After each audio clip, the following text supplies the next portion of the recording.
In this video, we are going to talk about how to start investing in stocks for beginners.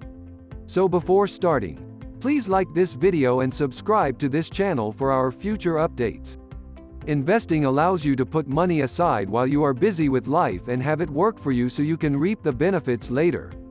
Investing leads to a better outcome.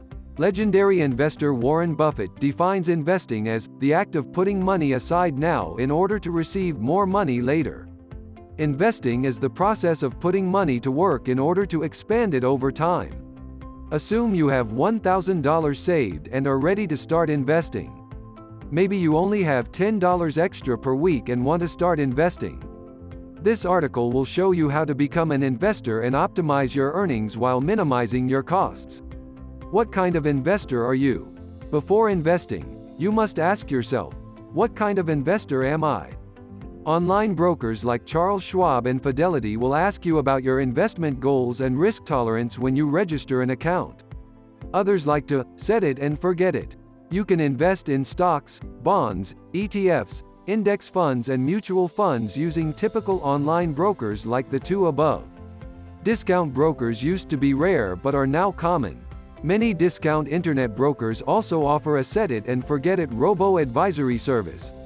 Online brokers have introduced more capabilities to their sites and mobile apps as the financial services industry has evolved in the 21st century.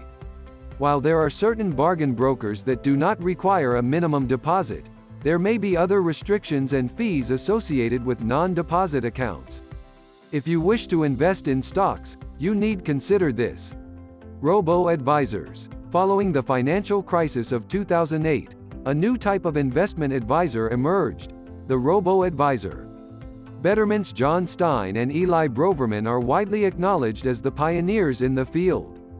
Their goal was to employ technology to reduce investment expenses and streamline financial advice for investors. Other robo-first companies have sprung up since Betterment's inception, and even major online brokers like Charles Schwab have introduced robo-like advisory services. According to a survey by Charles Schwab, by 2025, 58% of Americans would receive robo-advice in some form. A robo-advisor may be right for you if you want an algorithm to make financial choices for you, including tax loss harvesting and rebalancing. Also, if your goal is to develop long-term wealth, you might fare better with a robo-advisor, as the success of index investing has proven. Investing through your employer. If you're on a limited budget, put 1% of your salary towards your company's retirement plan. The truth is, you're unlikely to notice a contribution so minor. Contributions to work-based retirement plans are deducted from your paycheck before taxes are calculated, making the payment even less painful. If you're happy with a 1% contribution, you can gradually increase it when you obtain annual raises. The extra contributions are unlikely to go overlooked. If you have a 401k retirement account at work, you may already be investing in your future with mutual fund allocations and even stock in your own company. Minimums to open an account. A minimum deposit is required by many financial organizations. In other words, unless you deposit a specific amount of money, they will not accept your account application. Some companies won't even let you open an account with a deposit of $1,000. Before determining where you want to open an account, do some research and read our broker evaluations. Minimum deposits are listed at the start of each review. Some companies may not have a minimum deposit requirement.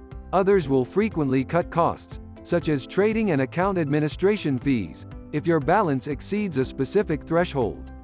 Others may provide you a specific amount of commission-free deals just for signing up. Commissions and fees. No free lunches, as economists say.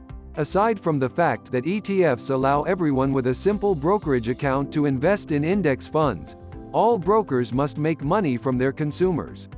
Every time you buy or sell shares, your broker often charges a fee. Trading fees range from $2 to $10 for discount brokers. Some brokers compensate without trading commissions. No non-profits do brokerage. Depending on your trading frequency, they may add up to a loss. Stock trading can be costly, especially if you have limited capital. Order to buy or sell stock in one company. Buying 5 stocks at once is treated as 5 separate deals, with separate fees. Mutual fund loads. Buying a mutual fund has other fees than the trading fee. In large-cap U.S. equities, for example, mutual funds are professionally managed pools of client funds. Investing in mutual funds entails several expenses. One of the most important fees to consider is the management expense ratio, which is based on the fund's assets. The MER fluctuates from 0.05 to 0.7% annually depending on the fund. But the MER affects the fund's overall returns.